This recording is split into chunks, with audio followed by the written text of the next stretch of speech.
right, so we're going to try this one.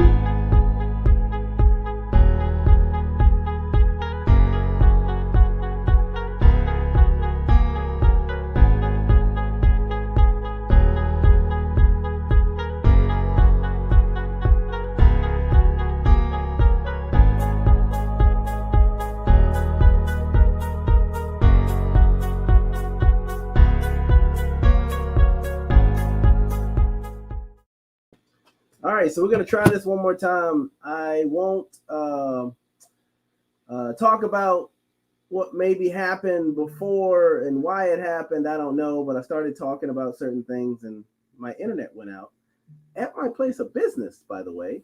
So this is usually pretty stable, but it just kind of conked out for a second. Here we are, and I'm back, and I'm going to give people a few seconds to jump on. If you can hear me, if it's clear, if it's not breaking up, like, share, comment. You'll see my website down at the bottom going across the screen, and I'm going to have a quick conversation about 2 or 3 points. It is January 6th, so I have to start by talking about January 6th. As you all know, myself, Brendan Leslie, along with Alfie, last year, January 6th, we took 2 busloads of people up to D.C. to exercise their constitutional right to stand for freedom in this country. And we had everyone from young adults to older individuals, Medicare age and older. And I say that because I am a doctor, so I think about things in terms of that. But they went up there to exercise their constitutional rights. We drove through the night up and back just so they could do that. Some people had to go to work, but they felt like it was very important that they were able to tell the next generation that they did not sit idly by and do nothing. They went to actually stand for freedom. Now, there's been a lot of lies that have been perpetuated across the board. Today has been a crazy day, from speeches from the White House to Congress people wanting attention, kind of giving their perspective and opinion and basically lying about what transpired on January 6th and pushing this narrative. Now, I'm not saying in any way that I agree with rioting. I didn't agree with rioting when it was BLM and Antifa that was doing it. I don't agree with rioting in any other capacity, but I do understand the frustration that Americans had with regard to believing that there's a problem with our elections process, and they do have the right to peaceably assemble to address their grievances, and that's what 99.9% of the people did.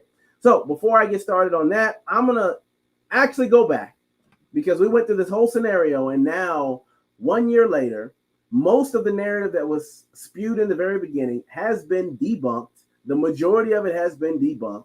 That includes the fact or the assertion that President Donald Trump was the one that incited this and planned it and so on and so forth. So I'm going to let you hear the words that he said that day. Then I'm going to come back on, and I got 2 other things that I want to talk to you about. Now it is up to Congress to confront this egregious assault on our democracy. And after this, we're going to walk down, and I'll be there with you. We're going to walk down. We're going to walk down anyone you want, but I think right here we're going to walk down to the Capitol,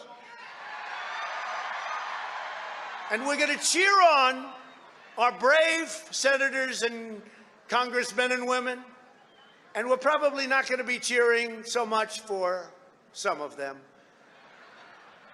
because you'll never take back our country with weakness. You have to show strength, and you have to be strong. We have come to demand that Congress do the right thing and only count the electors who have been lawfully slated. Lawfully slated. I know that everyone here will soon be marching over to the Capitol building to peacefully and patriotically make your voices heard. Today we will see whether Republicans stand strong for integrity of our elections, but whether or not they stand strong for our country. Our country. All right, so there's 2 words that I'm going to say, and then I'm going to move on. It says peacefully and patriotically.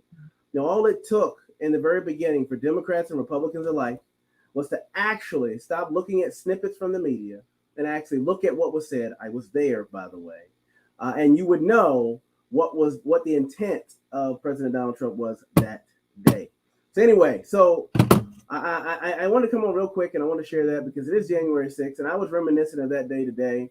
I went there. I would do it again. And I hope many of you all are not afraid to stand. I am really tired and it hurts me to my heart to see and hear people who are afraid to stand on their principles for fear of what other people are going to say, for fear of losing friends, for fear of losing business deals, whatever the case may be. I was raised with the understanding that you figure out where your values sit, you put your stake in the sand, and you stand based on principle. That's how America was founded. That's how America grew to be the greatest country on the face of the planet. And that's how we'll take this country back. You also heard him say one thing. He said, weakness. We cannot take the country back with weakness. Now, that's not necessarily talking about violence, but what it is saying is you have to be willing to stand for what you believe in the face of adversity. Stand for what you believe in the face of adversity.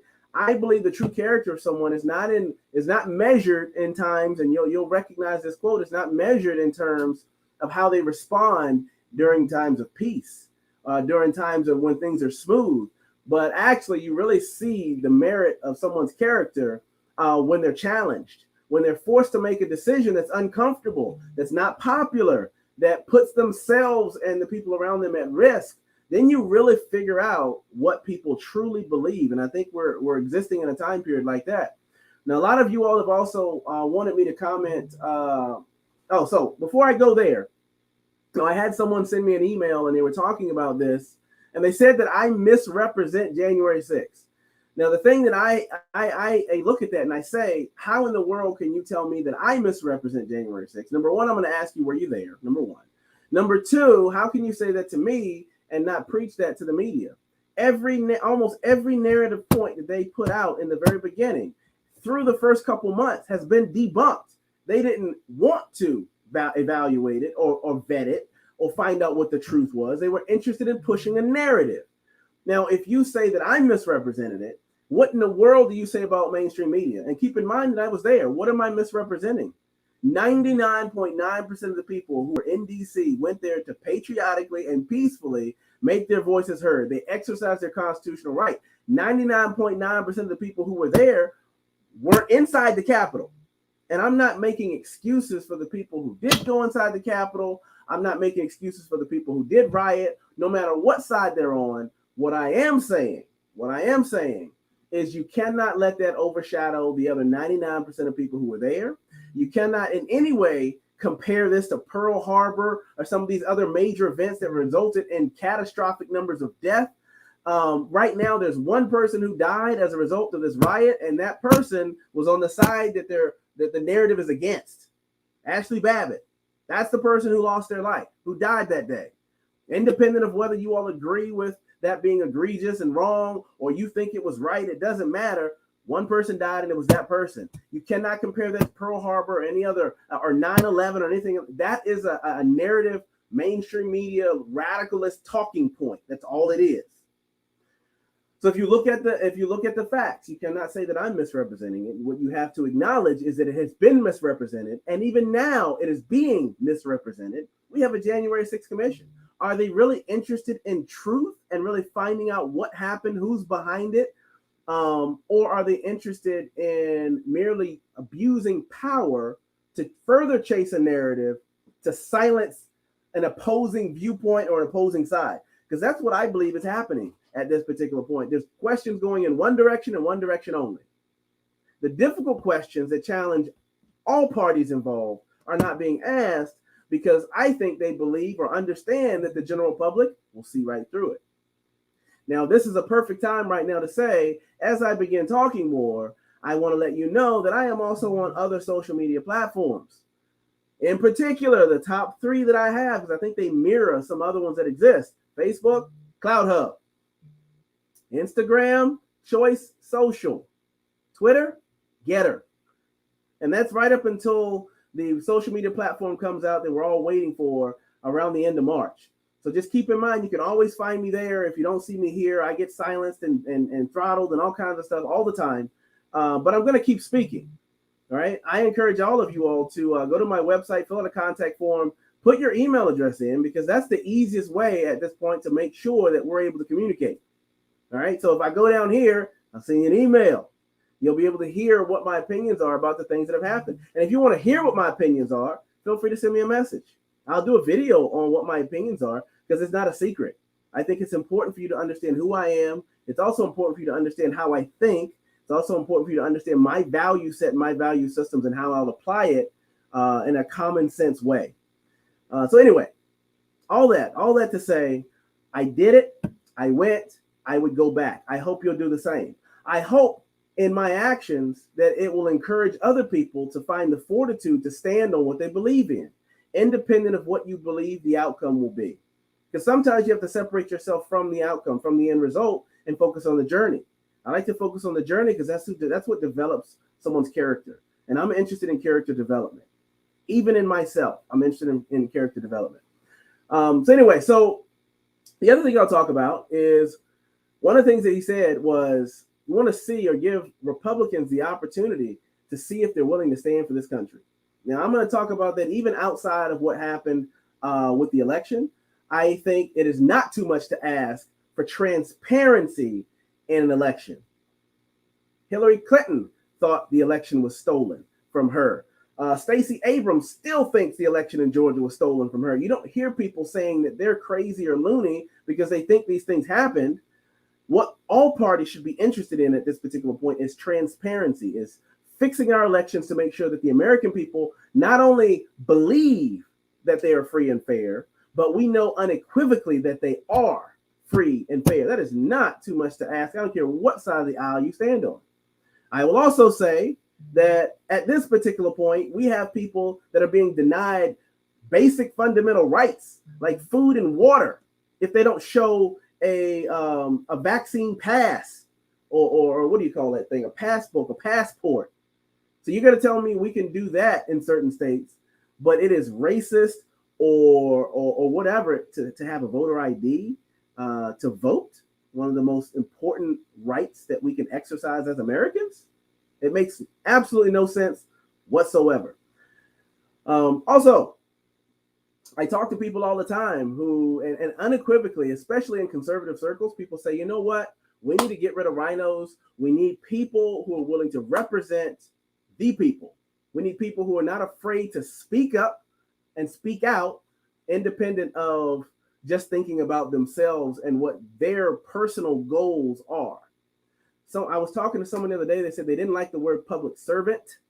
And, I was like, okay, they like to say that they're in public service. And I was like, okay, that makes sense. You're in public service. You're in service to the public. You're in service to the people, which means you have to listen to people's voice. You got to represent them. That means you can't be afraid to speak because you want to seek a different position. You can't be afraid to speak because you may lose your position. If you lose your position at this particular point, then maybe you're not representative of the district that you say you're representing. You don't get just to say it. The people get to decide it. So you have to be willing to stand on principle and stand on truth. If that's the case, if you're willing to stand on principle, stand on truth, and you want to take back this country, then no one should be able to stand in your way. You should not be afraid to stand for truth because someone won't talk to you anymore. Then maybe that person wasn't supposed to be talking to you in the first place. Maybe you're just figuring out who really is for you and who is not. Maybe you're figuring out who has an agenda and who does not. I took a couple months just to figure this thing out. Just to shake the tree a little bit, figure out who your friends were and who your foes are. And your friends don't always have to agree with you. So I'm not saying I took the time to figure out who was just going to be in my corner and clapping and encouraging me on. I'm talking about what people or who in these circles are congruent to who they say they are. If you say you're a conservative, if you say you're Republican, if you say you believe X, then I want to see you live it. I have friends of all persuasions. I have friends on both sides of the aisle, some of which I adamantly disagree with. We're polar opposites. But I can tell you this, I can have more respect sometimes for people who believe completely different than I do, polar opposite, because they're congruent in what they believe. They truly believe it. They live it. That's a whole different ballgame than people like AOC who preach tyranny in her own state, and then comes down here to enjoy freedom. That's that whole rules for thee, but not for me. If you really believed all the stuff you were spewing, then no matter where you are, you're going to exercise that. That's the beautiful thing about Florida. No one's telling you that you have to wear a mask. Well, they shouldn't be. There's some people that try to. No one's telling you that you can't. So if you want to, wear it. If you don't. If you believe these things help, go do them, and no one's going to stop you. If you don't, then you shouldn't have to. It's called freedom. It's called America. It's called God-given constitutional rights. So if you believe it, then be that person wherever you are. I can respect that even if I disagree with you. What I cannot respect is people who say one thing and do another. What I cannot respect is people who portray something and then behind closed doors is something completely different. That I cannot respect, nor should any of us. And I put up a post the other day, and there were some people who contacted me about this post. Of course, it got throttled, so it didn't get shared as much as it could have, which is really funny. But anyway, and I put up this post, and it was about an upcoming event. And what I was looking at is we're talking about rhinos, we're talking about conservative values. Collier County, arguably, is like the third most conservative area in this country. We have a local Republican body called the Republican Executive Committee. If they embody conservative values, it's not enough for people to just have an R behind your name. Anybody right now can go get a voter registration. You can go to supervisor elections. You can go to DM. You can go to a lot of different places to change your party registration to whatever you want to change it to. That includes Republican. But if the Republican body is not going to make sure that the people who are running for office and put an R behind their name truly are embodying Republican values before they choose to parade them around, then what's the point? Don't tell me that you understand that rhinos are a problem, right? People who claim to be Republican who really are not. If you're not Republican, don't be Republican. Go be Democrat. Be congruent to what you actually believe and stand on truth and principle. But if you say you are and then your actions show differently, that makes you a rhino. And we're going to use objective facts to quantify that. And you can just start with the values that the Republican Party puts forth at this point. You've heard me say this several times. I'm a patriot who identifies as a Republican. I put God and country first, God and the Constitution. And then I align myself with the party who puts those two things first. You've heard me say that. You'll hear me say it over and over and over and over again. So the hypocrisy that I see in this is Jim Jordan, Congressman Jim Jordan is coming down. And he is a firebrand congressional Congress member. You know, he's the founding member of the House Freedom Caucus. He's a member of the Constitutional Caucus. He is, and you know who else is a member of the Freedom Caucus, by the way? Marjorie Taylor Greene, Congresswoman Marjorie Taylor Greene. You saw her all over media today talking about January 6th, where everyone else is afraid to do so. Her and Congressman Matt Gaetz, all over social media talking about it. Because it's not something that's popular. As far according to the mainstream media, it's popular to the people because the people want to hear about it. They want to see what's happening and know what's going on with it. But everybody else who's concerned with the ratings and concerned with the polling, they're not talking about the difficult issues. They're talking about the things that make them electable, winnable, right? And I understand that too, but you got to stand for truth too, because there's a lot of people at this point from January 6th, a year later, who are still locked up, in my opinion, who are being denied their constitutional right. Even if you broke the law, you don't have a right for your constitutional rights to be stripped and you be treated subhumanely because you happen to be part of an opposing party or an opposing viewpoint, right? You are entitled to the same constitutional rights as everybody else. A speedy trial too. And if you're found guilty, you're found guilty and you have to abide by the consequences. However, having people locked up a year later after this incident, and then comparing that to the riots that resulted in billions of dollars of damage and burned down private businesses, federal businesses, courthouses, churches, the whole nine, and see the majority of them either already be charged or the charges be dropped, you have to see the hypocrisy in that. So anyway, you got Congressman Jim Jordan coming down. You have local Congressman Byron Donalds. And then you have another person on the speaker list. And this is where it gets a little crazy for me. Because if you look at voting records, and this is the thing, if you've been in Congress, that's all public record. If you look at voting records, you begin to question whether or not this person truly is who they say they are. If you then look at some of the things that have happened, and I'll mention one thing because we talked about Congressman Jim Jordan coming down and being one of the founding members of the House Freedom Caucus. Well, guess what? Congresswoman Marjorie Taylor Greene is also a member of the Freedom Caucus and one of the most outspoken firebrand patriots that we have fighting for this country and fighting for the people right now. Well, the other person who was listed as a special guest voted to strip Marjorie Taylor Greene of her committee assignments. And if you know anything about Congress, committee assignments in Congress is how you get things done.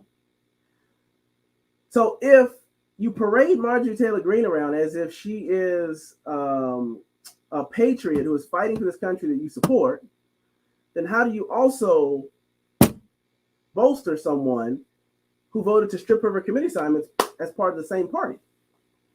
How do you do that?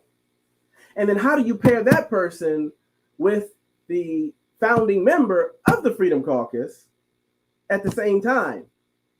How do you do that? And then the question is, who approves that? And then how many people actually know it? If we don't stand up and stand for what's right, how do we ever expect to really take this country back and do it in a congruent fashion? How do we expect to do that? If we can't get this right on the local level, how in the world do you expect to go do it on a federal level? And by the way, I also believe that there's way too much focus being placed federally. We're centralizing too much focus and power federally. And we're ignoring the whole concept of state sovereignty and local rule.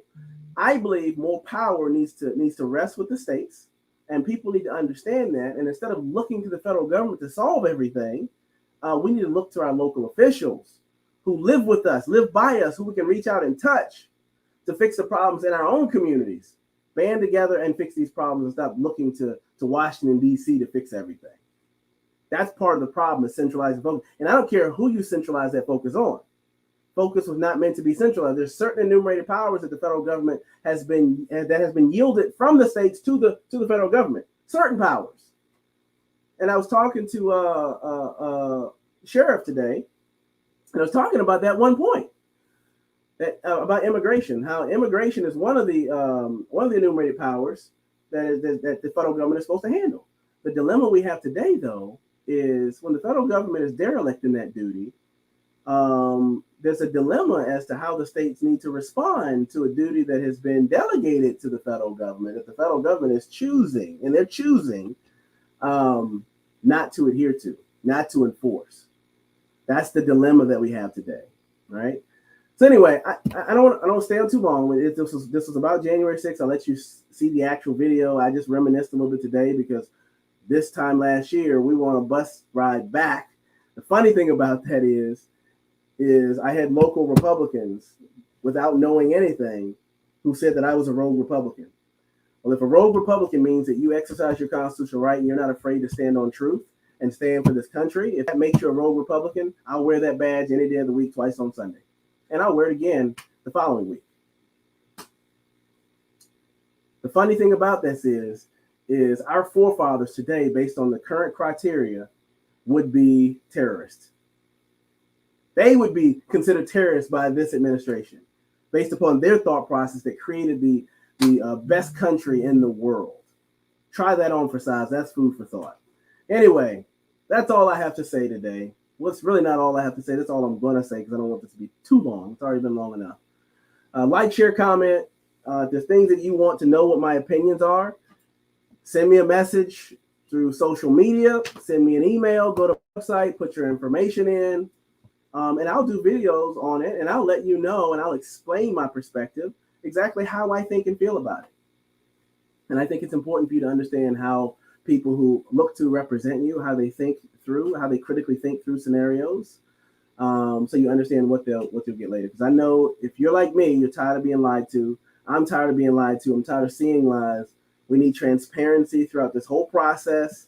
And we need to take this country back for the next generation. So you all have a great day. I'm going to stop talking now, and I'm going to go home, and I'm going to hug my other 3 daughters. Because one of my daughters is sitting right here. My wife's sitting right next to me. I'm going to go home and spend some time with the rest of the family. You all take care. We'll talk to you again soon.